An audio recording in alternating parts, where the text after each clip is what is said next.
Salut mes étudiants, aujourd'hui on va commencer à expliquer. On continue d'abord les groupes sanguins. Ça va? Il y en a une partie très importante dans la leçon de groupes sanguins, c'est l'hérédité du facteur rhésus. Ça va comme ça? D'abord, qu'est-ce que le facteur rhésus? C'est un genre des antigènes qui se trouve sur les globules rouges. Ça va? Et comment on a découvert le facteur rhésus? Bien sûr, c'était par un singe qui s'appelle singe rhésus. On a trouvé ce genre des antigènes qui se trouvent dans le corps, dans le sang de ce singe-là. Mais après, on a trouvé que ce genre des antigènes se trouve encore dans le sang des personnes. Ça va? On peut dire simplement qu'il y en a, si on peut diviser le peuple en deux parties, on trouve qu'il y en a des gènes, des gens qui sont RH3 positifs, on appelle sont des personnes positives selon le facteur rhésus. D'autres gens sont quoi? RH négatifs, c'est-à-dire leur corps, leur groupe sanguin ne renferme pas l'antigène rhésus. Ces gens représentent presque 85% et les autres négatifs représentent 15%. Ça va? Beaucoup des informations qu'on peut prendre sur le facteur rhésus. Ça va? Premièrement, le facteur rhésus est contrôlé par 3 paires de quoi? Des gènes. Et ces gènes sont toujours dominants. Ça va? C'est-à-dire la présence de n'importe quel gène, un seul gène. Si la personne porte un seul gène, ça va? Ainsi, elle peut être bien sûr quoi? RH positif. Mais s'il ne trouve pas ce gène, c'est-à-dire cette personne qui est RH négatif, c'est-à-dire ces gènes sont quoi? Sont récessifs. Bien. D'abord, on peut prendre une application. C'est quoi? On a combien de groupes sanguins? On a 4 groupes sanguins. A, B, AB et O. Bien. Maintenant, on a A plus A positif et A quoi? Négatif. On a B positive et B négative. On a AB positive et AB négative, O positive, O négative. Rappelez que chaque groupe sanguin renferme des antigènes, sauf bien sûr le groupe sanguin O qui n'enferme pas d'antigènes. Le groupe sanguin A renferme l'antigène A. Mais si je peux dire en ce moment, il est A plus, c'est-à-dire il contient antigène A ou encore l'antigène quoi? Rhésus. C'est-à-dire, ce groupe sanguin renferme combien de genres des antigènes? Renferme 2. Bien? Antigène A et on ajoute encore l'antigène rhésus. O négatif renferme combien de genres? Pardon, A, excusez-moi. A négatif, c'est-à-dire ne renferme pas le facteur rhésus, mais renferme seulement l'antigène A, c'est-à-dire renferme un seul antigène. Le groupe B positif renferme l'antigène B et encore l'antigène rhésus, c'est-à-dire renferme 2 antigènes. B négatif renferme seulement l'antigène B, mais renferme pas l'antigène rhésus, c'est-à-dire renferme 1. Groupe AB renferme l'antigène A et renferme l'antigène B. Mais le groupe AB+, c'est-à-dire renferme quoi? 2 antigènes A et B, en même temps l'antigène rhésus, c'est-à-dire renferme 3 genres des antigènes. AB négatif, ça va? Renferme seulement combien? Oui, 2 antigènes. Le groupe sanguin O ne renferme pas d'antigènes, mais dans le cas O+, c'est-à-dire renferme un seul genre d'antigène rhésus, c'est-à-dire on contient 1. Le groupe sanguin O négatif, est-ce que le groupe sanguin O renferme les antigènes? Non. Ni antigène A, B B, encore il n'enferme pas l'antigène précis, c'est-à-dire qu'il ne contient pas le groupe sanguin, le nombre des antigènes est 0. Bien. Regardez bien ici sur le tableau. Quel est le groupe sanguin qui renferme le plus grand nombre des antigènes? Regardez bien. Bien sûr, c'est le groupe AB+. Quel est le groupe sanguin qui n'enferme pas d'antigènes? C'est le groupe O négatif. Ça va comme ça? La question, est-ce que le groupe sanguin A négatif peut donner au groupe sanguin positif? Bien sûr, il n'y a pas de problème.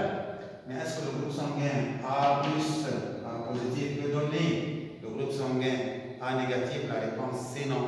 Pourquoi? Parce qu'en ce moment, le corps, le sang du groupe sanguin A négatif va former des anticorps contre l'antigène du facteur rhésus, et etc. pour tous les groupes, bien sûr. Mais quel groupe sanguin qui peut donner pour tout le groupe sans problème? Bien sûr, c'est le poids O négatif. Quel groupe sanguin qui peut prendre le soir du sang de n'importe quel groupe? Bien sûr, c'est le groupe AB+. Ça va? Une question très importante. Ça va? On a dit au début que simplement combien paires de gènes qui contrôlent le facteur rhésus, on a pris combien paires? 3 paires de gènes. En même temps, il y en a un gène qui est responsable de former l'antigène A ou l'antigène B, ça se trouve dans les autres le groupe sanguin. Ma question, c'est sur le groupe AB+. Le AB+, renferme combien gènes? Renferme quoi? Quel est le nombre maximum des gènes qui peuvent être portés par le groupe sanguin A+? Je peux donner un choix. C'est combien? C'est 4, ou 6, ou 8, ou 12. On réfléchit un peu pendant quelques instants. Le groupe sanguin AB+, il y en a, le groupe sanguin AB+, renferme combien gènes? Le nombre maximum des gènes qui peuvent être portés par le groupe sanguin AB+. Oui, la réponse c'est combien? C'est 8. Pourquoi? Parce que d'abord, il renferme le gène responsable de quoi? De former l'antigène A, en même temps, un autre gène responsable de former l'antigène B, et on ajoute encore quoi? 3 paires de gènes, c'est-à-dire on a 6. 6 et 2 égale quoi? 8 gènes. C'est-à-dire le nombre maximum porté par le groupe sanguin AP+, c'est 8 gènes. Maintenant, la question, quelle est l'importance du facteur rhésus? Bien sûr, l'importance du facteur rhésus, comme vous avez vu, c'est pendant numéro 1, la quoi? La transfusion du quoi? Du sang. Faites attention. Comme on a dit, par exemple, le groupe sanguin AB+, peut recevoir de quoi? Le groupe sanguin A négatif. Mais, est-ce que le groupe sanguin A négatif peut recevoir le groupe sanguin A positif? Non. Ça va? Pour ça, faites attention, pendant la transfusion du sang, il faut examiner le sang du donneur pour savoir, pour déterminer est-ce qu'il est déjà positif ou négatif. Deuxième point, c'est pendant la grossesse et même pendant l'accouchement. Regardez bien. Ça, c'est par exemple, c'est une femme. Excusez-moi pour la figure. Ça va. C'est une femme, elle est enceinte avec quoi? Un bébé là. Bien. Cette femme, c'est quoi? RH négatif. Son mari, ça va? Ce monsieur-là, elle est quoi? RH positif. Bien.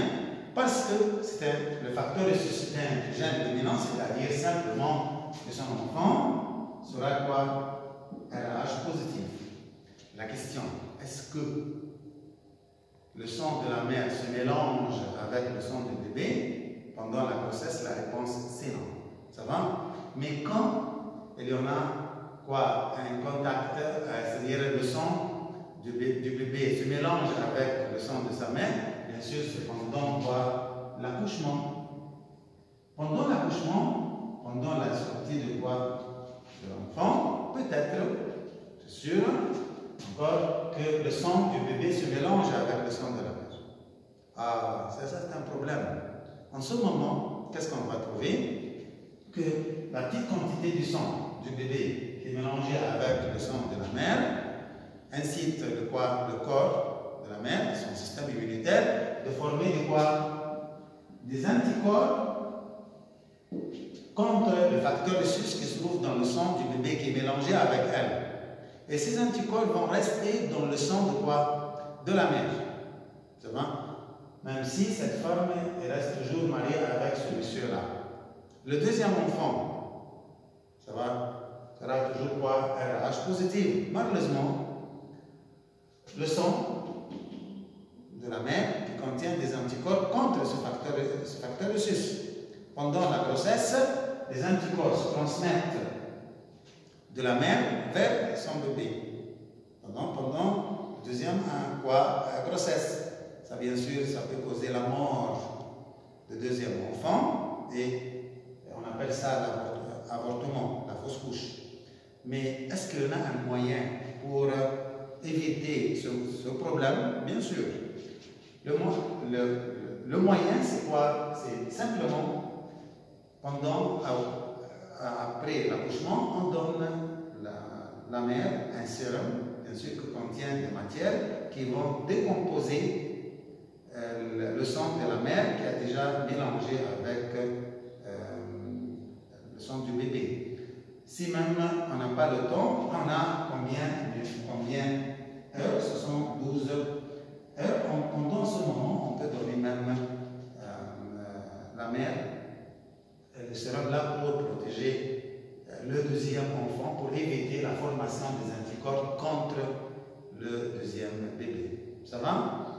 Je pense que c'est comme ça, c'est simple d'expliquer d'une manière très simple de quoi le facteur Rhesus et quelle est son importance et comment on hérite, bien sûr. Et à la fin, je veux donner un exemple, c'est à travailler. Si par exemple, un mari, ça va, et sa femme, ça va, ce monsieur-là, il est RH plus et RH moins, c'est-à-dire qu'il est dans le cas de qui porte le gène, il est à l'état hybride. Il est marié avec une femme RH négative. Quelle est la possibilité de la naissance des enfants RH négative ou encore des enfants de RH positif? Réfléchir